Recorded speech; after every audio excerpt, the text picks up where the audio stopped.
안녕하세요. 알찬 방송 그리고 밝은 방송 여러분과 함께하는 최후의 오크의 경제 이야기입니다.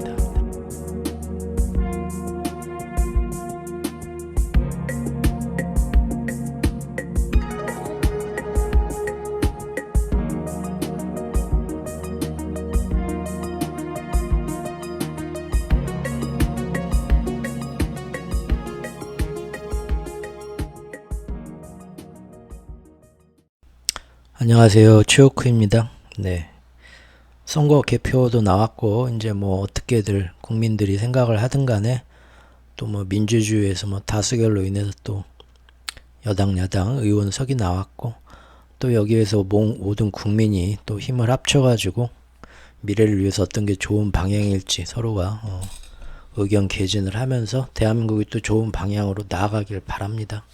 저는 국내 정치 잘 몰라가지고요. 아침에 친구하고 통화했네요. 이런 거 굉장히 잘 아는 친구가 있어서 이번 선거가 어떤 식으로 나온 거고 앞으로 어떤 영향이 국내에 있을 수 있는가 한번 들어봤습니다. 국내 정치는 제가 별로 관심을 안 가져서 잘 모르긴 해도 저도 그거는 압니다.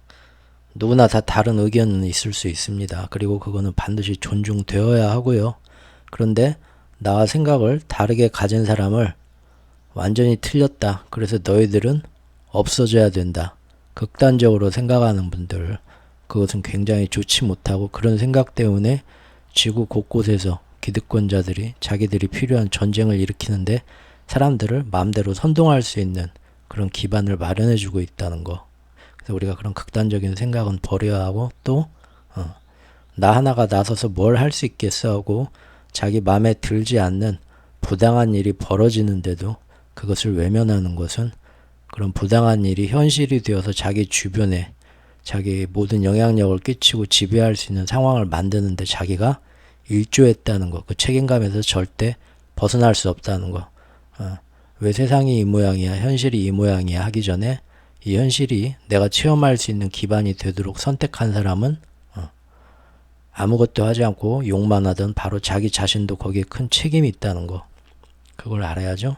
2차 대전 때 히틀러가 그 많은 학살을 저지르고 안 좋은 일을 했을 때 우리는 히틀러만 나쁜 놈이라고 하지만 문제는 히틀러가 당시에 그렇게 많은 사람을 학살하고 안 좋은 일을 벌일 때까지도 굉장히 많은 사람들이 이건 아니다 하고 나서지 않았다는 거.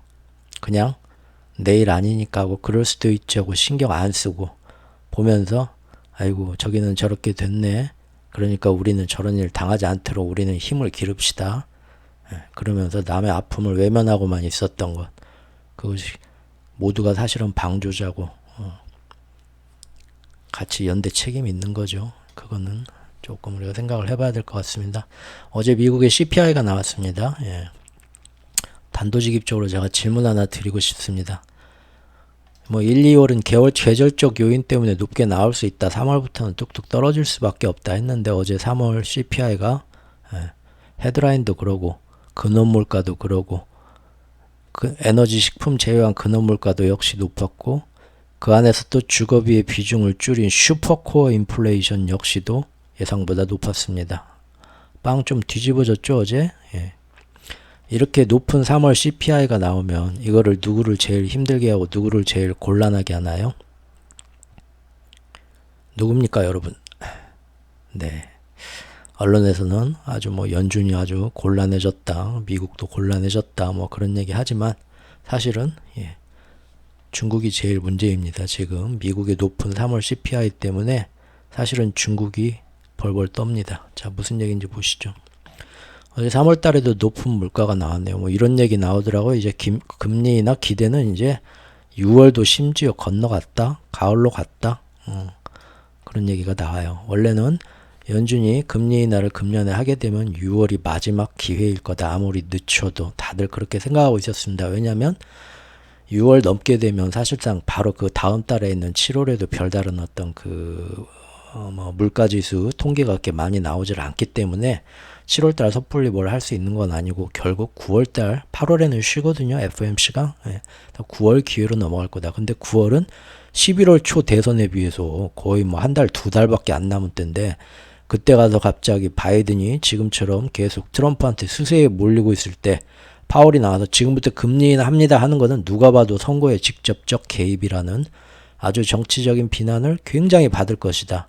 연준은 그런 부담은 원치 않을 것이다. 피해가려 할 것이다. 그래서 어차피 금리 인하를 앞으로는 물가가 완전히 다 안 잡혔어도 조만간 할 수밖에 없을 것이다 라는 생각이 들면 9월은 피하고 되도록이면 최대한 하반기를 피해서 미루고 미루더라도 금리 인하를 결국 6월에는 하게 될 거다 라고들 지금 다들 확실히 그런다니까. 지들이 아무리 머리 굴려도 그건 피해갈 수 없을 것이야. 다들 그렇게 생각하고 있었습니다.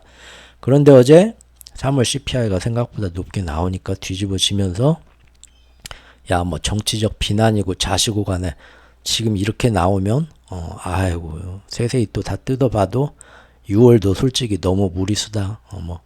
지금 뭐 물가가 이렇게 안 잡히는데 뭐 민주당 공화당 누구 편이냐 그게 중요하냐. 지금 연준으로서는 자기 본연의 책무를 생각할 때 6월 힘들 것 같다. 그리고 뭐 7월도 뭐 한 달 뒤에 별다른 어떤 유의미한 물가지표의 변화가 뭐 한 달 안에 뭐 이렇게 나와서 그거 가지고 결정하긴 힘드니까 결국은 몇 개 더 지표를 보고 또 결정해야 되니까 9월로 넘어갈 것 같다.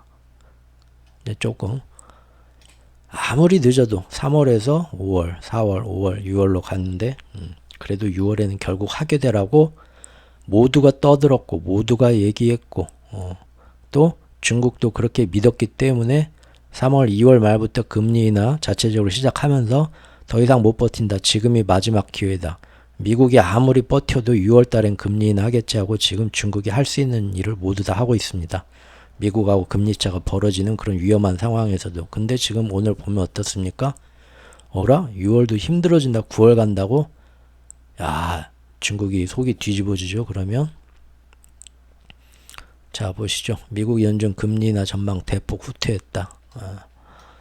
월가 은행들도 이제는 많아야 2차례 인하하겠다.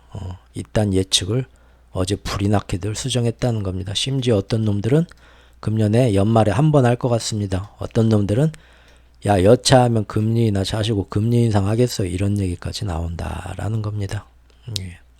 바이든 대통령도 어제 나와가지고 차마 유세하러 돌아다닐 때는 사람들한테 표 얻으려고 야 저기 조만간 금리 인하 하게 돼 있습니다. 제가 꼭 하도록 만들겠습니다. 그런 얘기까지 떠들고 다녔었죠. 한 보름 전에. 근데 어제는 이제 여러분 인플레이션 물론 작년에 비해서 금년에 지금 60% 정도 떨어졌습니다. 인플레이션이 앞으로도 떨어질 겁니다. 다만 조금 마지막으로 좀 해야 될 일이 많이 있네요. 확실히. 그래서 더 많은 일을 우리가 하겠습니다. 물가가 확실히 더 떨어질 수 있도록 얘기를 하면서 조만간 금리 인하 하도록 내가 만들겠다. 그런 말은 이제 바이든도 쏙 들어갔다라는 얘기입니다.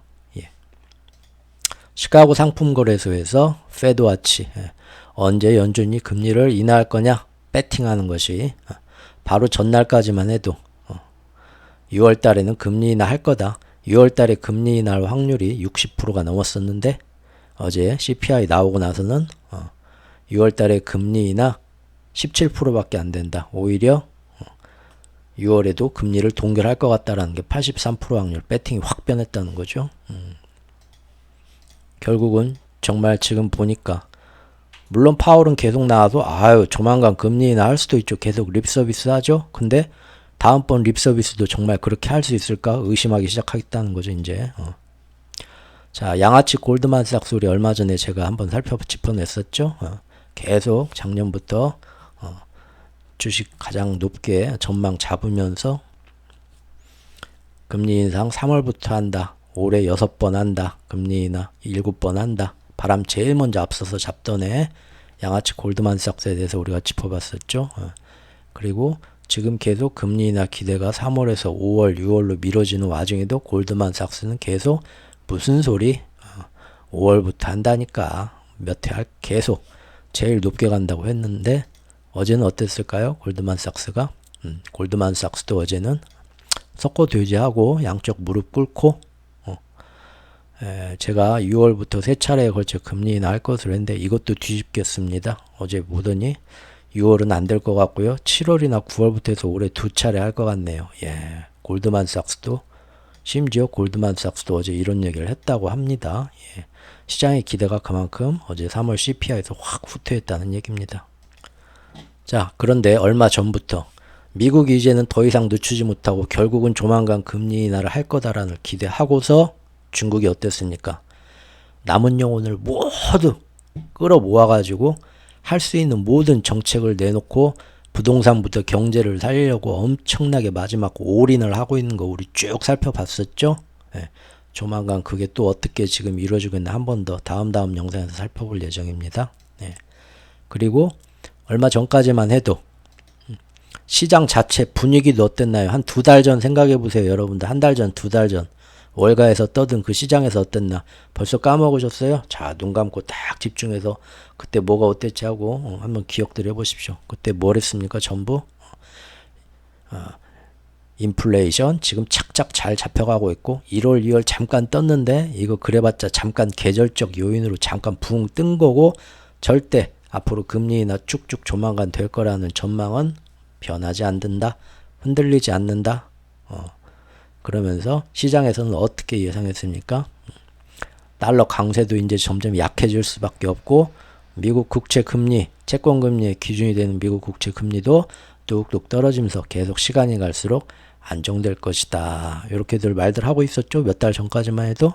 그래서 중국도 사실은 몇 년 동안 지금 미국이 공들여서 압박해 놓았던 중국 부동산 부채와 지방 정부 부채 빨리 터져라 하는 것도 중국도 이제 드디어 터널이 끝나간다. 미국 드디어 금리 인하한다. 우리를 그동안 그렇게 달러 강세와 높은 고금리로 국채 금리로 우리를 압박했지만 이제 우리가 숨 돌릴 기회가 왔다. 가드 내리자. 이제는 아무리 미국이 저래도 늦어도 6월쯤에 금리 인하할 거니까 지금부터 치고 나가자. 가드 내리고 1년 동안 방어만 하다가 내가 이제 드디어 카운터 펀치를 날리면서 이번 기회엔 진짜 살아내야지. 이번에 못 살아내면 마지막 기회다 해서 기사회생하려는 경제 반등을 꿈꾸는 기회로 지금 보고 있었다. 봤었죠? 자, 3월 30일 날 만들었던 영상에서도 제가 그걸 종합해서 한번 했었죠. 앞으로 3개월 어떻게든 쇼부를 봐야 한다. 이게 지금 중국이에요. 반격하려고 하는 거죠. 지금이 아니면 다음은 없다. 지금 2분기가 그래서 치열해질 거라고 그때부터 봤었죠. 그래서 우리가 어떻게 그때 결산하고 전망을 했었나요? 지금부터 시작되는 4월, 5월, 6월 2분기의 3개월은 어떻게 될 거다? 예. 마지막 공이 땡땡땡 울리기 전에 피 튀기는 난타전이 될 거다 봤었죠? 얘가 왼쪽이 미국입니다. 오른쪽이 중국이고요. 작년 내내 처맞기만 하면서 포인트 다 잃었죠? 이대로 가면 판정패죠? 판정패로는 안 되죠. 시간이 갈수록 중국의 편인 중국한테 모든 기회가 다시 오니까요. 미국은 어떻게든 KO를 시켜야 되는 입장입니다. 그래서 작년 10월에 사실 KO 시키려고 했는데 중국이 의외로 버텼죠. 사회주의 공산주의 체제가. 그리고 그 와중에 하늘에서 트럼프가 내려왔죠. 미국이 갑자기 모든 일이 순조롭게 가다가 일이 꼬이기 시작한 겁니다. 그걸 보고 중국도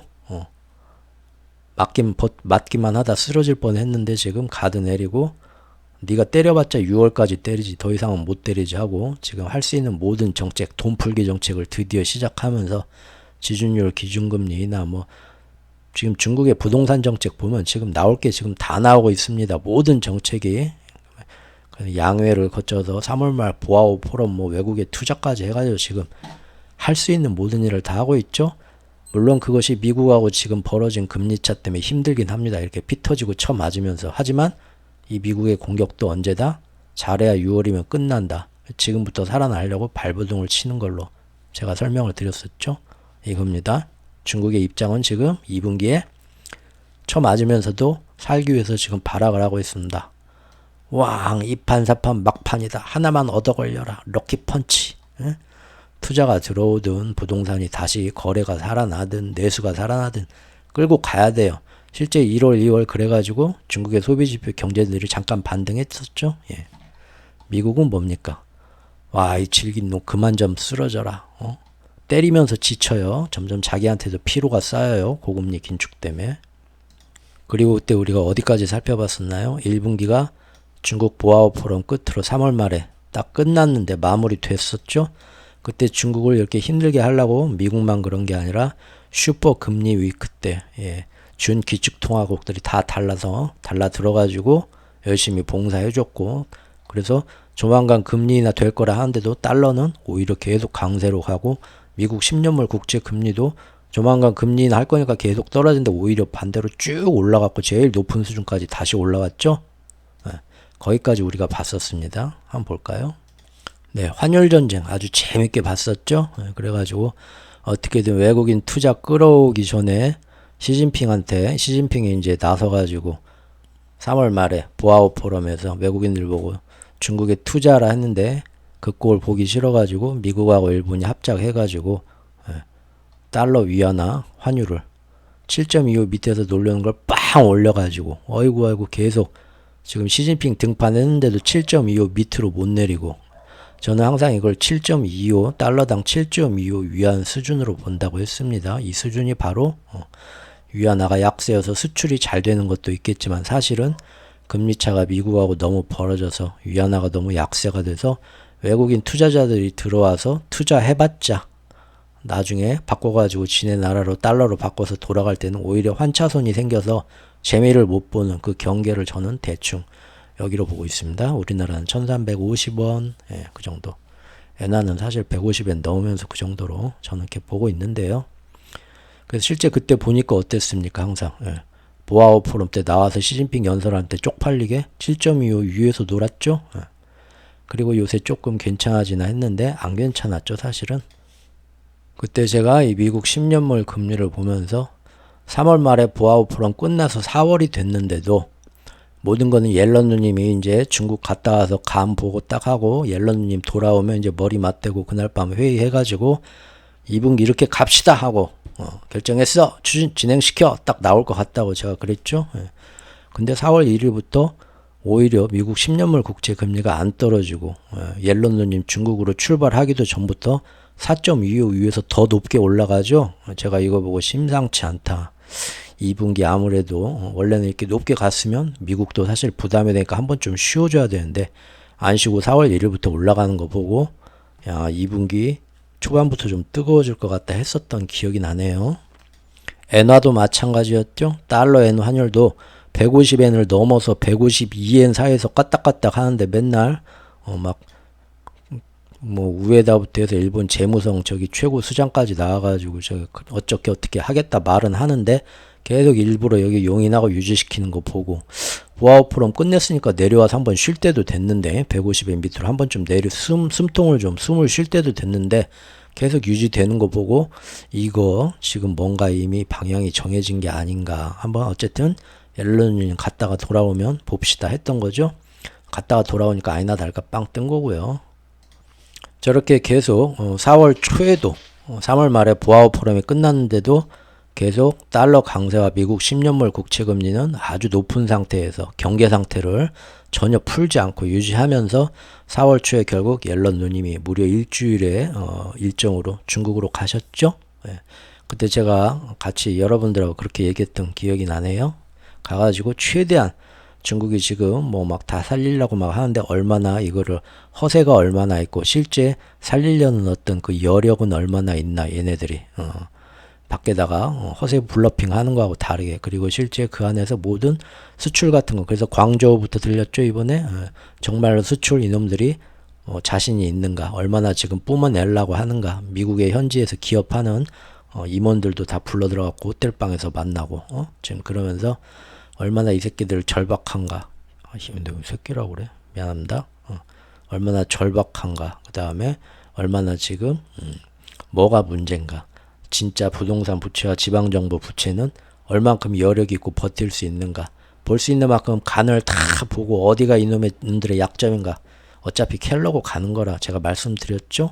언론들은 뭐 가가지고 뭐 서로 뭐 또 좋게 갑시다 하고 뭐 좋은 화해할 거라고 맨날 얘기하지만 이제 그거 속는 분 없죠? 예, 저하고 뭐 지금까지 2년 동안 한 10번은 짚은 것 같네요. 10번 동안 뒤통수 맞고 속았으면 이제 속으면 안 되죠.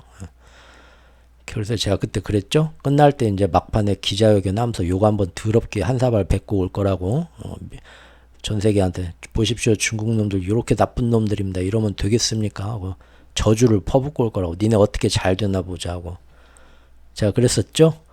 역시 그렇게 됐습니다. 어제 기사 보니까 보시죠. 7일간의 방중 일정 끝나고 옐런은 오기 전에 거기서 기자회견 했어요. 거친 욕을 뱉으면서 아주 더럽게 헤어졌습니다. 아름답게 이별하지 못하고 연인이 참 더럽게 헤어졌네요. 나중에 그럼 후회해, 이제 중년 돼서. 결국은 그 얘기는 뭡니까? 옐런이 그렇게 하고 떠나왔던 건 2분기는 미중 갈등이 더 거친 싸움터가 될 것을 예고했다는 거죠. 더 온 힘을 전력을 다해 널 쓰러뜨리겠다 됐다는 겁니다. 기사 보십시오.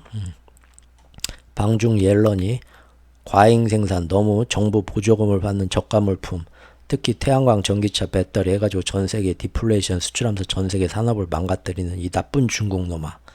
이게 문제다 하니까 중국이 그게 무슨 문제야, 괜히 우리한테 핑계 대면서 말이야 어쩌고 저쩌고 하면서 오히려 협조하는 게 아니라 중국은 자기들이 미는 그거 전 세계 수출을 지금 늘리기로 시진핑이 3월 달에 얘기를 했잖아요. 그거를 93조 원 지원하겠다고 오히려 역으로 발표를 합니다. 이거 우리 그때 보아오 포럼 때 봤었죠? 지금 시진핑이 직접 선두에 나서가지고 중국이 앞으로 전기차, 배터리, 태양광 세 부분의 수출을 30%를 늘리겠다. 이걸로 수출을 해서 중국 경제가 살아날 테니 제발 와서 투자해달라. CEO들 모셔다 놓고 그렇게 했죠. 그때부터 옐런이 그거 우리가 가만 안 둘 건데 투자하면 어떤 놈이 투자하는지 보는데 잘 되나 보자 경고하는 것도 보여드렸죠. 결국 옐런 누님이 일주일 동안 와서 한 얘기는 그거 니들 마음대로 그렇게 정부에서 그 산업 밀어주겠다고 투자해가지고 전 세계 수출하는 꼴을 우리가 봐줄 것 같냐 선전포고 한 겁니다. 그래서 그거 가만두지 않겠다. 과잉 생산이라는 건 말은 그럴듯하지만 결국은 전기차, 태양광, 배터리 중국이 나라에서 돈 대주고 밀어주면서 수출해서 중국 경제 수출 살리겠다 하는 거를 못하게 막겠다는 선전포고입니다. 그러니까 그 선전포고를 듣고 전 세계에 중국 여기다 투자해볼까 했던 사람들이 어이구 무서라고 벌벌 떨겠죠. 중국은 맞불을 놓는 겁니다. 선전포고 할 테면 해라. 우리는 그 분야에 첨단 기술에 93조 원의 정부 재원을 투자해서 수출을 살리겠다. 우리 믿고 따라서 같이 투자합시다 하는 거죠. 그 짓들을 하는 거예요. 옐런 떠나자마자 오히려 이것 때문에 세계에서 중국으로 들어오려는 투자가 위축될까봐 오히려 중국 정부는 투자를 더 늘리겠다. 25%. 아주 맞불 놓으면서 누가 죽나 한번 해보자 하는 거죠. 네. 심지어 옐런은 이런 얘기까지 했습니다. 중국 전기차, 태양광, 배터리 딱 시진핑이 3대 산업으로 짚은 거 관세, 무역전쟁 다시 할 수 있다. 이 세 가지에 대해서 한 번 더 말씀드리지만 트럼프에서 바이든으로 바뀌고 나서 중국에 대해서 부드럽게 해준 거 하나도 없습니다. 오히려 이제 유럽하고 관세 그런 전쟁하면서 의가 상했던 거 그거를 다 풀고 합의를 보고 좀 조정을 하기는 했지만 중국에 매겼던 트럼프가 매겼던 여러 가지 관세는 바이든이 애초 공약과 다르게 그대로 승계를 해서 유지를 했어요. 오히려 더 많은 수출, 내수 그 다음에 거기에 들어가는 자본 투자까지 더 많이 전방위적으로 압박하고 중국하고 손 못 잡게 외교적으로 다 유럽이나 이런 애들도 손절치고 나가도록 하고 그래서 차라리 단순한 트럼프가 중국이 더 상대하기가 쉽죠. 은근히 지금 그래서 벌써 중국, 러시아가 트럼프가 당선되도록 뒤에서 우회해서 지원한다는 그런 소문들도 흉흉한 소문들도 나올 정도입니다. 근데 지금보다 더 심한 관세를 매길 수 있다라고 이렇게 또 얘기를 하시네요. 딱 그 부분. 니들 수출 살아나는 꼴은 못 보게 하겠다. 아주 더 큰 선전포고 하고 오신 거죠.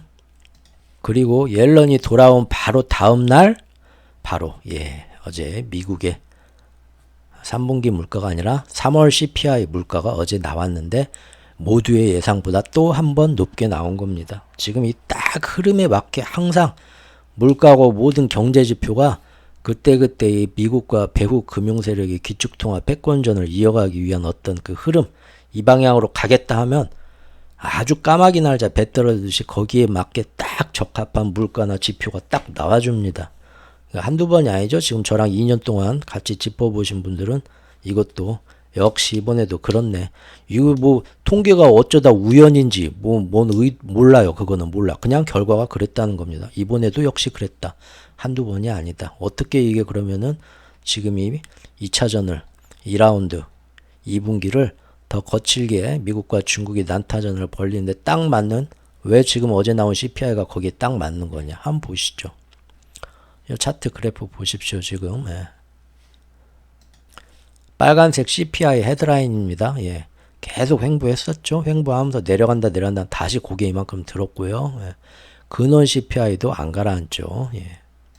원래 지난 1, 2월은 뭐 계절적인 계절이 뭐 어떤지 미국 안 살아서 미국 계절 몰라요. 근데 뭐 지들이 그런다고 하니까요. 3월은 괜찮을 건데 3월도 아니었다.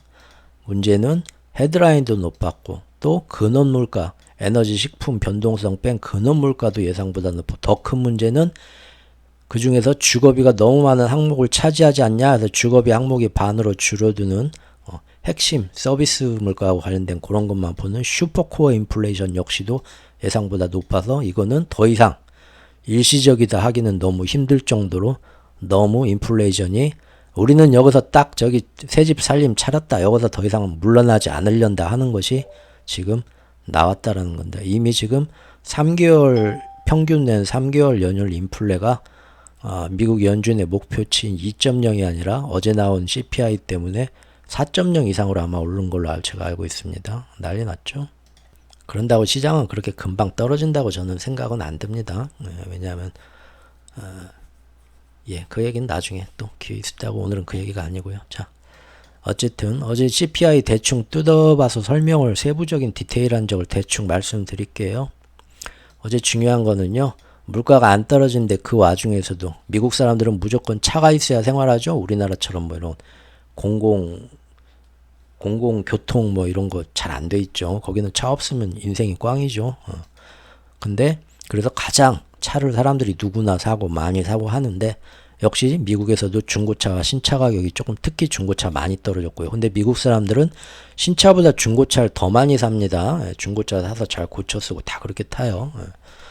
근데 중고차와 신차 가격이, 중고차는 특히 많이 떨어졌고 신차도 떨어졌고, 물가가 다 조금씩 오른다고 하는데 중고차 신차 가격이 떨어졌어요. 우리나라도 요새 차 더럽게 안 사죠 이제.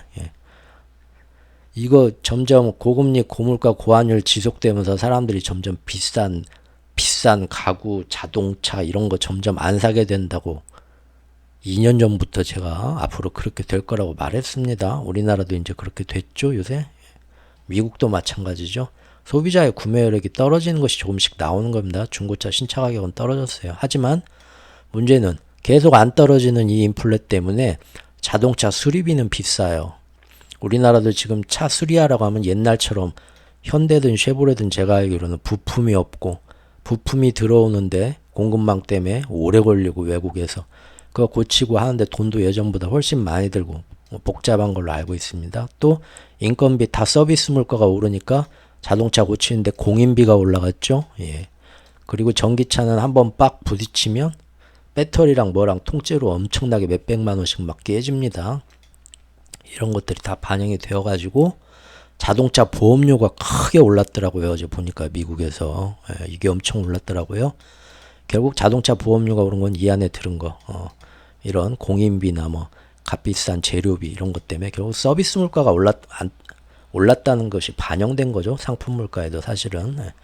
자동차 보험료 이제 서비스 물가죠.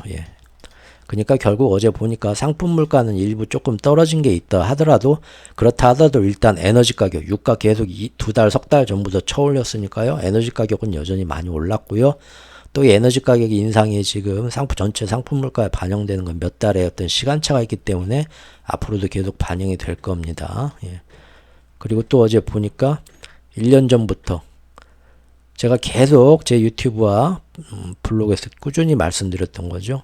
맨날 월가에서는 조만간 인플레가 앞으로 떨어질 수밖에 없다. 왜? 주거비가 떨어지고 있다. 근데 주거비가 CPI나 이런 물가에 반영되는 거 보니까 6개월 시간차가 있다. 6개월 뒤엔 지금 떨어진 만큼 내려올 거다. 그 노래를 1년 동안 불렀습니다. 제가 그때마다 그건 아닌 것 같다라고 말씀을 드렸었고요. 결국 이제 어떻게 됐나요? 어제도 보니까 주거비, 등가임대료. 결국 1년 전부터 떨어진다. 고도를 기다리며라는 그 유명한 문학작품 있죠? 연극으로도 하고, 저도 젊었을 때 어디, 그 우리 윤석화 씨 젊었을 때 1인극 하는 모노드라마 연극 극장 가가지고 봤던 기억이 있네요. 예. 그것처럼 아무리 기다려도 오지를 않아요. 그러더니 결국 1년이 넘게 지났는데도 어제 CPI 보니까 어떻습니까? 주거비 안 떨어지죠? 절대 월가놈들 니놈들이 입으로 야부리 털고 선전한 것처럼 안 떨어졌다는 게 다시 한번 나왔습니다. 요거에 대해서는 최근에서도 통계의 함정, 주거비 어떤 식으로 그 막 굉장히 비싼 주택과 일반 서민들이 제일 많이 찾는 단독주택, 그것이 지금 통계에서 어떤 식으로 왜곡돼서 반영되는가, 또 직접 그 부동산 회사 진로 그런데 또 다른 분석 기사들 해서 몇 번 얘기를 한 적이 있습니다. 역시 어제도 그렇게 나왔다는 거예요. 결국은 이거죠. 예, 롤러코스터 1번. 아시죠? 예. 요걸로 지금 계속 가야 되는데, 지금 이 작전이라고 몇 번 얘기했습니다. 어쨌든 1번 롤러코스터 이 작전으로 가기 위해서 지금 배우 금융세력은 이게 뭡니까? 앞으로는 조만간 금리 인하 할 거다. 계속 파월이랑 나와서 립 서비스를 지난 5달 동안 했죠. 근데 실제로는 동시에 이 핑계 저 핑계로 실제 금리 인하는 계속 언제는 3월에 한다더니 하면서 계속 뒤로 미루는다. 그 효과가 뭡니까? 일단 미국 안에서는 조만간 금리 인하 할 거라니까 경제 여건이 확 풀어지죠. 바이든에 대한 경제 도움을 줍니다. 선거에 유리하게. 그리고 그동안 실제 오랫동안의 긴축으로 인해서 미국 안에서도 나오려고 했던 경제 부작용들을 미리부터 미연에 방지하기 위해서 금융 완화적 움직임이 나오도록 유도를 합니다. 하지만 동시에 외부적으로는 일본과 유럽 등의 도움을 받아서 슈퍼 금리, 슈퍼 특전대 나오는 거 봤죠? 그래서 사람들이 생각했던 조기 금리나 기대가 있으니까 모든 경제학자들이 다 나와서 작년 초에 그랬던 것처럼 금년 초에도 나와서 달러는 약세로 빠지고 미국 채권 아직도 안 산 바보가 있냐? 그 난리들 떨고, 야, 엔화 지금 앞으로 강세로 100% 돌아가는데 그거 아직도 저기 배팅 안 했냐? 진짜 너는 평생 넌 그렇게 살아라. 야, 이왕 먹는 거 2배로 먹어보자. 어? 엔화로 미국 국채를 사. 야, 형님은 어떻게 이렇게 머리가 좋소? 예, 아무튼 그랬다는 거고요. 그랬지만 결국 그런 모든 기대하고 역행하는 작년 1년에도 그렇게 뒤통수 맞고 금년에도 뒤통수 또 맞고 있죠. 여전히 달러 초강세 높은 국채 금리가 계속 유지된다. 이게 지금 롤러코스터 1번 작전이라고 작년부터 말씀드렸습니다. 작년 말부터. 양동작전이다. 실제 지금까지 잘 시행되어 왔고요. 어제 나온 3월 CPI를 발판으로 이제 더욱더 앞으로도 이렇게 갈 수밖에 없다라고 본색을 드러낼 수 있게 된 겁니다. 그러니까 사실 어제 나온 CPI가 미국이 당황하는 게 아니에요. 어제 나온 CPI 때문에 앞으로 계속 금리 인하 조만간 할 거야 하면서도 계속 이게 안 내려와. 롤러코스터가 안 내려오고 계속 간다니까요. 조만간 끝난다 하면서 계속 가요. 언제까지? 3월, 4월, 6월. 이제 6월 넘어서 더 가야겠네. 1번 롤러코스터가 작전이 어제 옐런 누님이 가가지고 중국 놈들하고, 야, 이 더러운 놈들아, 내가 사준 거 다 내놔. 저기 반지랑 빤스랑 다 선물 치사하게. 그래, 너도 내가 더럽게 헤어졌죠? 욕하면서. 네가 나 말고 다른 년 만나 잘 되나 보자 하면서 그렇게 더럽게 저주를 하면서 헤어지고 돌아와가지고, 야, 가자 2라운드 한번 하고 이제 마침 또 거기에 맞춰서 3월 CPI도 빵 터져 나오고 고금리 6월은 커녕 9월까지도 갈 수 있다 그런 얘기 나오고, 중국은 이제 돈을 그렇게 풀어가지고 뭔가를 하려고 하는데 미국하고 계속 금리차가 계속 벌어진 상태가 오래가게 되면 점점 더 그만큼 더 부채 이자 감당 못하고 여기서 못 살아나면 부채 폭탄은 더 크게 터지는 위험한 순간으로 갈 수가 있는 거죠. 그래서 어제 사실 CPI가 이렇게 높게 나오면 미국이 우냐? 글쎄요. 미국은 속으로 웃고 중국이 울 수도 있겠죠. 자, 그럼 여러분들은 여기서 이런 의문점이 생기겠죠? 뭐 미국이 그렇게 웃을 수만 있을까? 중국은 뭐 금리 인하 늦어지면 더 힘들어지는 건 그렇다는데 미국도 지금 금리 인하 늦어지면은 사실 은근히 힘든 게 아닌가? 속으로는 많이 힘들다고 했는데 맞습니다. 근데 거기에 대해서 미국이 어떻게 될지 오늘은 미국 편이니까 미국만 살펴보겠습니다. 그리고 중국, 일본은 앞으로 이 3월 CPI 때문에 2분기 때 어떤 식으로 가게 될지는 다음 편에서 살펴보고요. 자, 우리 이제 미국 형님은 2분기 때 어떤 경제전쟁을 치를 예정인지 봅시다. 이 미국 형님. 이기긴 이겼죠? 근데 지금 많이 얻어맞았네요. 때리느라고 미국도 지치지만 그래도 이길 수 있다. 예. 3월에 높은 CPI로 인해서 이제 더 이상 이제 더 금리 인하를 늦게 할 수 있다는 확실한 명분이 생겼어요. 그리고 이로 인해서 2분기 어떻게든 살아나려고 온갖 숨겨놓은 필살기들을 지금 다 꺼내놔버린 중국을 더 거칠게 압박할 수 있는 상황이 되었습니다. 예. 즉 지금쯤 물가가 한 번 더 빵 하고 터져주는 게 차라리 미국이 위에 1번 롤러코스터 작전을 오래 유지해가면서 전 세계에는 전 세계가 드디어 미국이 조기에 금리 인하한대 하고 이제 좀만 참으면 됩니다. 우리도 그러면 그때부터는 금리 인하하면서 돈 풀어서 지금 막 어디 뭐 새마을금고 PF 대출 빵빵 터지고 어디 무너지는 거 우리도 지금 어떻게 할 수 있습니다. 희망을 품었지만 그 꿈이 계속 깨지고 있죠. 그렇게 해서 중국하고 다른 기축통화 후보국들을 더 힘들게 만들 수 있는데 오히려 유리한 흐름이 된 겁니다.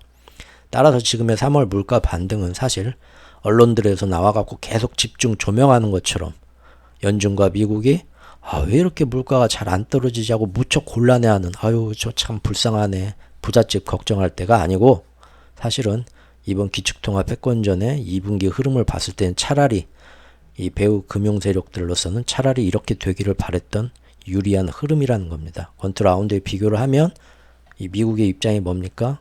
중국이 3라운드만 6월까지만 어떻게든 버티면 된다라는 거였겠지만 미국이 이제 어떻게 나온 겁니까?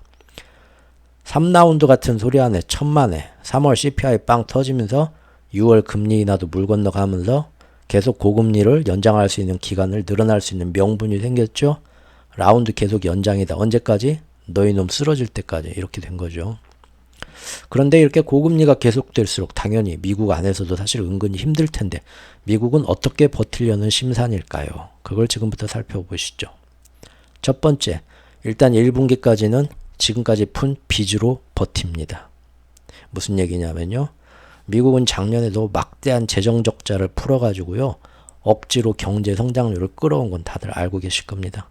그로 인해서 작년도 3분기와 4분기의 미국 GDP를 보면 사실 작년 3분기, 4분기가 역대로 전 세계의 신용 경색이 심해지면서 가장 위태하고 힘들었던 게 작년 10월이었습니다. 미국 주식시장도 10월 달에 바닥 한번 찍었었죠. 그런데 그 3분기, 4분기에 오히려 미국 GDP는 무려 3% 가까운 3% 내외의 혁혁한 성장을 오직 홀로 선진국 중에 홀로 그만한 성장을 이루었습니다. 그게 다 미국이 바이든이 돈을 엄청나게 풀어서 억지로 끌어올린 거였죠. 그러나 이러한 고금리와 고긴축 상황 그리고 고인플레 상황이 계속되는 와중에는 미국이 아무리 홀로 돈을 풀어서 경제 성장을 이끌어도요. 그만큼 이자가 높은 상태에서 돈을 풀면서 늘어나는 빚으로 인해서 이 당장 돈을 풀어서 늘어나는 빚으로 미래의 성장을 미리 당겨와서 경제를 성장시키자 하는 방법이 절대 그 방법이 계속 먹힐 수 있는 것은 아닙니다. 부스터를 한 방 쓰면 확 약발에 막 힘이 세지고 막 뭐 할 수는 있지만 부스터 떨어지는 순간 그동안의 피로까지 한 번에 쭉 온다는 겁니다. 자, 이거를 좀 유식하게 설명을 드리겠습니다. 이거 얼마 전에 만든 회원 영상에서 설명드렸던 건데요. 그때 제임스 리카즈 님이 나오셨죠. 즉 제임스 리카즈 씨가 이분도 인용했던 하버드대 교수진이 쓴 논문이 있습니다. 경제 논문. 거기 보면요. 한 나라가 어느 정도 빚을 국채를 억지로 발행을 해서 빚을 풀어서 재정 적자죠. 그 재정 적자의 효과로 경제에 산업을 일으켜서 경제 성장을 일으키면 그렇게 효과는 난다. 하지만 언제까지 효과가 나냐? 쭉 논문을 보면 어떻게 되어 있냐면 그 부채가 그 나라 GDP 대비 부채가 100%를 딱 넘으면 그때부터는 그만한 효과가 안 나고 오히려 둔화된다. 즉 투입하는 재정 대비 국가 경제 성장이 현격히 둔화하기 시작한다고 합니다. 예를 들면 1달러의 빚을 발행을 해서 투입을 했는데 실제 경제 성장으로 나오는 결과는 0.5달러밖에 안 되는 투비 대입되는 성과가 너무 적다는 거죠. 그러면은 그때는 경제 성장이 아니라 어떻게 됩니까? 빚만 더 늘어나겠죠. 2배 크기로 나라가 망해간다는 겁니다. 그렇기 때문에 전 세계가 중앙정부가 재정정책으로 지금 당장의 침체를 벗어나야겠다. 돈을 일부러 더 풀어서 하더라도 항상 신경 쓰는 건 뭐냐? 이 푸는 부채가 자기 나라 전체 GDP의 100%를 넘는가 안 넘는가 그걸 기준으로 본다고 합니다. 그래서 그 100%를 넘지 않는 선에서 운용을 하려고 하는데 이미 작년 말에 미국 국채 발행해가지고 재정적자 일으켜서 경제성장하니라고 들이부은 걸 보니까 미국 전체 GDP 대비 130%가 투입됐다고 합니다. 그 말은 이제 돈을 들이부어갖고 경제성장을 이끄는 효과도 이제는 100% 넘어 130%까지 갔으니까 나올 만큼 나왔고 이제는 아무리 돈을 들이부어도 경제성장이 안 나온다는 겁니다. 빚만 더 늘어나지. 맞죠? 그래서 작년 한 해 1, 2, 3, 4분기 쭉 미국 경제가 올라왔지만 이제 그 효과가 이제 금년 1분기까지는 나올 거다. 하지만 2분기 때부터는 어떻게 될까? 현재 이 연구진하고 리카즈 씨는 미국도 금년도 1분기까지는 투입된 재정 덕분에 미국의 경제 성장률은 여전히 통계적으로 좋게 나올 수 있다라고 예상을 합니다. 하지만 2분기로 넘어가고부터는 드디어 성장이 둔화될 거다. 그러면 미국도 더 이상 아무리 빚으로 처발라도 침체가 드디어 실물 경제에선 계속 곡소리가 나고 있죠. 이제 그것이 현실화가 돼서 침체 쪽으로 통계도 제대로 그렇게 안 나오고 기울기 시작할 수 있다라고 예상들을 하고 계십니다. 2분기 어떤 GDP 성장률은 언제 나옵니까? 발표가 3분기에 나옵니다. 3분기 초반에. 그러니까 결국은 뭡니까? 6월까지는 어떻게든 돈으로 처바르고 맨날 발표되는 경제 지표로 미국 잘 나간다. 어느 정도까지는 버틸 수 있다라는 겁니다. 그러니까 그런 식으로 버텨가겠죠, 일단. 근데 문제는 2분기 때부터 아무리 3분기 넘어가기 시작하면서 어디선가 실물 경제에서는 도저히 못 버티고 뻥뻥 터지는 데가 나오겠죠. 즉 그런 와중에 지금 미국도 계속해서 이 패권전을 이어가기 위해서 고금리 환경을 지속해서 가져가게 되면 저렇게 더 늘려갖고 중국 죽이겠다고 6월 금리 인하가 아니라 더 미룰 거야 하면서 가게 되면 당장 2분기부터 지금 옐런 누님이 잘 맡고 있는 상업용 부동산이나 좀비 기업이나 가게와 회사의 부채 등에서 지금 계속 곡소리 나고 있는데 조만간 금리 인하 한다고 해서 여기가 조금 숨통이 트려고 하는데 계속 저렇게 금리 인하 늦어진다고 하면 결국 거기서 신용 경색이 빵빵 터질 가능성 확률이 훨씬 높아지겠죠. 맞죠? 네. 그러니까 지금처럼 중국과 세계 경쟁국들을 죽이겠다고 미국의 국채 금리가 빨리 안정이 돼야 되는데 금리 인하 계속 늦추면서 물가가 이렇게 오르니까 우리 어쩔 수 없나 하고 늦추게 되면 미국 국채 금리가 지금 아까 보니까 4.5% 수준이던데 어제 또 빵 떠가지고 이렇게 높으면 제가 4.5 넘어서 이렇게 가면 미국도 지금 상당히 힘들어진다. 특히 좀비 기업들, 지역은행들, 지방은행들, 부동산, 상업용 부동산 부실이나 미국 국채 장기채 부실 들고 전전긍긍 하는 애들 다 터진다고 했죠. 그런 위험이 있다는 겁니다. 실제 어제 하나 볼까요? 짧게 해야 하는데 또 40분 넘어가네요. 죄송합니다. 어쩔 수가 없나 봐요. 야, 어제 10년물 금리 지금, 사실 이 4.338 밑에서 지금 잡으려고 좀 했었는데, 야, 갈 때까지 한번 가보자. 2라운드에 어떻게든 저놈들 죽여야지. 내가 이대로는 잠 못 자겠다. 옐런누님 씩씩대면서 돌아왔어요. 그리고 어제 CPI 그렇게 나오고 나서 빵 떠가지고 미국 10년물 금리가 4.5 넘었습니다. 자, 이러면 중국이랑 더 힘들어지겠지만 문제는 미국 안에서 좀비 기업들이랑 지역은행 그 다음에 미국 장기채 들고서 정말 몇 달 뒤엔 금리 인하 되는 거죠 하고 정화수 떠놓고 기도하던 애들도 다 이제 에이씨 다 뒤집어 엎고 끝났다 이제 우리는 죽었다 하는 그런 애들이 지금 나올 거란 말입니다. 미국도 힘들어진다는 얘기예요. 그거 한번 볼까요? 그 미국 지역은행 네 KBWR 미국 지역은행들 다 모아놓은 쉽게 얘기하면 그 상업용 은행 그 상업은행 죄송합니다. 상업용 부동산 부실 문제하고 많이 연관돼서 부채가 터질 수도 있지 않냐 하고 지금 좀 미국 신용위기의 뇌관이 될 수도 있지 않냐 하고 지금 눈여겨보는 그 은행들 몽땅 뭉뚱그려 놓은 ETF입니다. KBWR ETF인데요. 이거 지금 옐런 눈이 맡고 있다고 그때 말씀드렸죠. 뭐 통화감독청부터 해서 연준부터 해서 연방기금 보험공사까지 세 군데가 재무부의 지휘 아래 다 맡고 있는 거고요. 작년부터 1년 동안 했던 BTS 프로그램이 이거였고요. 근데 지금 공매도 세력이 달라붙어가지고 문제가 심각하다 하면서 이렇게 빵 떨어진 거. 그거를 누가 살렸습니까? 예. 옐런님의 그 명을 받고 스티브 무누신 전 재무장관이 그 엄청난 백만장자가 자기 투자회사들 끌고 미리 딱 준비하고 있다가 5분 대기처럼 나와가지고 내가 살려내겠다 했던 거. 예. 보셨죠 그때? 아, 이 뉴욕 커뮤니티 뱅크를 봐야지. 뉴욕 커뮤니티 뱅크 계속 아이고 여기 지금 상업용 부동산 부실 때문에 은행 작년 실리콘밸리 은행처럼 터진대 넘어간대 빵 내려가던 것도 공매도 세력에 붙어서 이놈은 터져야 됩니다. 재미 좀 보자고 쭉 내렸는데 5분 대기 좋은 전화 받고 바로 몇 시간 만에 이거 그때 우리 급박하게 재밌게 봤었죠? 저만 재밌었나요? 공매도가 돈 번다 하고는 쫙 내려가는데 그 일이 있고 2시간도 1시간인가 2시간 만에 갑자기 스티브 무누신이 캡틴 수어사이드 특공대가 출발했다고 제가 말씀드렸죠. 재무부 옐런 누님 전화 받고 출발해서 우리가 사실 이런 식으로 다 미리 다 준비되어 있는 거. 그게 뭐 1시간 만에 일이 처리가 되겠어요? 미리 다 얘기하고 이런 일 생기면 출동해서 발표하자 해가지고 이미 다 준비되어 있던 거 발표해서 쭉 끌어올렸죠. 그리고 계속 내가 어떻게든 살리겠다. 명을 받고 돈이 투자가 돼서 근데 공매도 세력이 그 다음날 과연 누가 살리는지 한번 봅시다. 야, 흥미진진하게 지금 싸움이 붙었어요. 공매도 세력들하고. 어느 정도 잘 유지가 되고 있었습니다. 지금까지. 미국이 조만간 금리 인하 한다 하니까 버틴 거예요. 그런데 뭡니까? 어제 금리 인하 또 낮춰진다 하니까 한번 출렁해서 지금 밑으로 조금씩 더 떨어지고 있죠.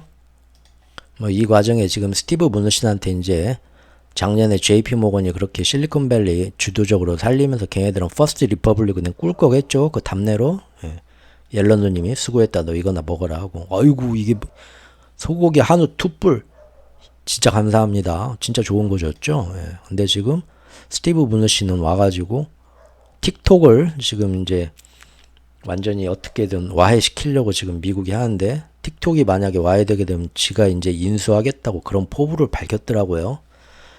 그게 가능한지는 모르겠습니다. 어쨌든 하지만 뭐 그거 외에 몇 가지 좀 미끼를 주고 네가 좀 여기 한번 해봐라고 꼬셔갖고 들어오긴 했겠죠. 스티브 무누신이. 어쨌든 이렇게 되고 있고요. 뉴욕 커뮤니티 뱅크는 아까 미국 지역 중소은행 ETF 보십시오. 예. 슬렁슬렁 하다가 어제 금리 인하 그거 하나만 믿고 지금 버티고 있는 애들인데 금리 인하 또 늦춰진다 하니까 여기 떨어진 거 보세요. 단숨에 200일선 민으로 갭으로 뚝 떨어졌죠. 충격을 받은 겁니다. 올인 끝났다. 더 이상 뭐 노력하지 말고 바다로 마지막으로 여행이나 가자 우리. 좀 그러고 있겠죠. 이처럼 2라운드를 중국 죽이겠다고 금리 인하 더 늦추면서 너 죽일 때까지는 내가 이 라운드 안 끝낸다. 지금 미국이 이렇게 나오면 기축통화 패권을 위해서 일단은 뭡니까? 미국 안에서도 안 좋다 이겁니다. 저렇게 뭔가 뻥뻥 터질 수 있고 이걸 어떻게 막을까? 다 방법이 이미 있다고 사실 전에 말씀드렸습니다. 뭐냐면 국채 금리가 저렇게 4.5 이상으로 빵빵 튀면서 고준위로 가져가되 필요할 때는 이게 지금 중국이랑 상대국들 죽이기 전에 미국도 뭐 문제가 터지겠는데요. 그러면 금방 소방수가 나와가지고 미국 국채 금리를 뚝 떨어뜨려야 될 겁니다. 냄비가 끓어 넘치지 않도록 임의대로 불 조절할 수 있는 장치가 있어야 되는데 이미 마련해 두었다. 그래서 선진국은 참 이런 게 무섭다, 놀랍다. 우리도 빨리 이런 국제 정세와 금융 지식에 대해서 나라에서 많은 인재가 나오고 그런 인재를 우리가 높은 자리에 앉혀줄 수 있도록 국민들의 의식이 성숙해서 선거도 잘하고 그래야 됩니다. 라고 제 희망사항을 밝혔던 건데요. 다시 한번 그 두 가지 방안이 뭔가 짚어보죠. 첫째는요. 금리 인하와 상관없이 이미 한 달 전부터 미국에서는 미리부터 파월이 나와서 양적 긴축, 지금 QT 있죠. 그거를 속도와 규모를 슬슬 앞으로 줄여나갈 수 있다 하고 그때부터 썰을 풀었습니다. QT라는 거는 뭐냐면요. 매번 만기가 돌아오는 미국 국채와 미국의 부동산 증권, 모기지 채권을 미국 연준이 매번 계속 사줬어요. 어마어마한 돈을. 그거 얼마야? 100억이야? 100억 사고 그 100억을 시중에 풀리죠. 그러니까 시중에 그만큼 돈이 생기는 겁니다. 유동성이 나갔던 거죠. 그게 이제 QE였는데 그거를 이제 안 하겠다. 양적 완화를. QT로 돌아서면서 재매입이 와도 안 사죠. 이 채권 니들끼리 다 알아서들 사든지 말든지 소비해 하는 거죠.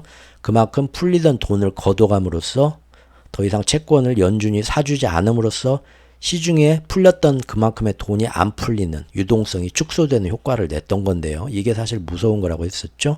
근데 이거를 갑자기 금리 인하를 시작을 하든 안 하든 요거는 그거하고 별개로 2분기부터 그때 뭐라고 했냐면 정확히 5월쯤부터 다시 또 슬슬 줄여나갈 수 있다라고 시중에 지금 썰을 풀고 있습니다. 확정되진 않았지만 계속 그 소리를 풀고 있어요. 즉 그 얘기는 뭡니까?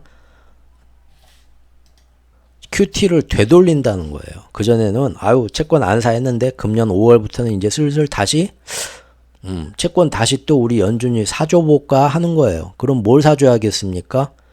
모든 지금 외국 자산 채권 금리의 기준이 되는 건 아까 본 것처럼 미국의 10년물 금리니까 그 중에서 특히 장기채인 미국 10년물 금리를 연준이 이렇게 사주면 좋겠죠? QT는 언제 어떻게 될지 우리가 구체적으로 들여다볼 수는 없어요. 대충 이렇게 발표하면 그랬는갑다 하는 거지. 결국 그 말은 뭐냐면 길어져도 양해 바랍니다. 예, 다 알아듣게 설명해야죠.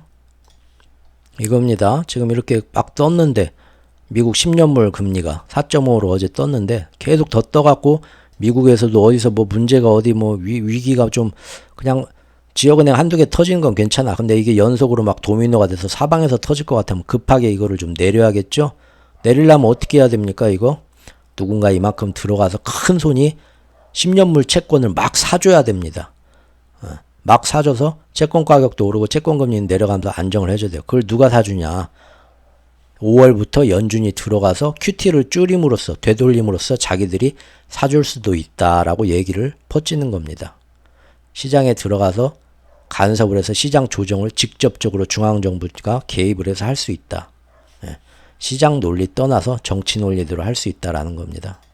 특히 대놓고 뭐라고 하냐면 모기지 채권보다는 이번에 QT 축소를 되돌릴 때 국채의 재매입 축소분 모기지 채권이 아니라 국채, 부동산 증권이 아니라 지금 국채, 그것도 특히 장기채라고 콕 집어 얘기했습니다. 10년물 금리 얘기하는 겁니다. 10년물 채권 딱 찍어서 얘기하는 겁니다. 그래서 그 재매입 축소분을 돌려놓아서 즉 사실상 2분기부터는 5월쯤부터는 언제든 자기가 필요하면 비상대기조로 있다가 띠띠띠 이제부터는 좀 위험합니다 하면 싹 들어가서 10년물 국채나 그런 거 안 사주던 양을 갑자기 줄이면서 여차하면 국채를 더 사서 너무 급하게 막 국채 금리가 끌어오르면서 미국도 좀 힘들다 하면은 얼마든지 그걸 안정시킬 수 있는 방법을 지금부터 마련해 놓겠다. 이미 한 달 전부터 그렇게 나왔고요.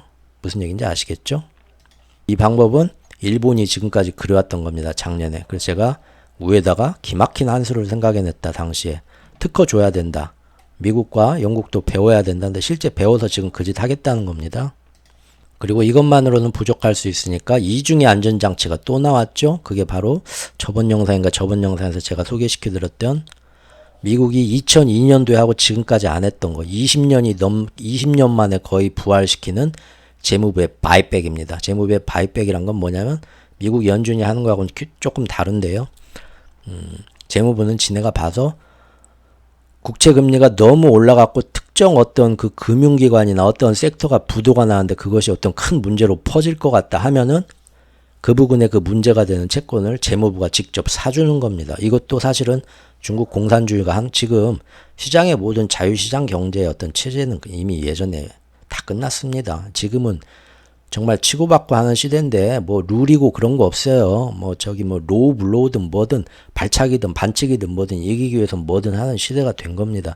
지금 이 얘기는 다 뭐냐면 지금 일본이나 미국이나 중국이나 자기들이 할 수 있는 옛날 그 공산주 관리 체제 그 국영 관리 체제에서 나와가지고 시장을 마음대로 자기들이 입맛에 맞게 주무는 거 똑같이 지금 다 한다는 겁니다.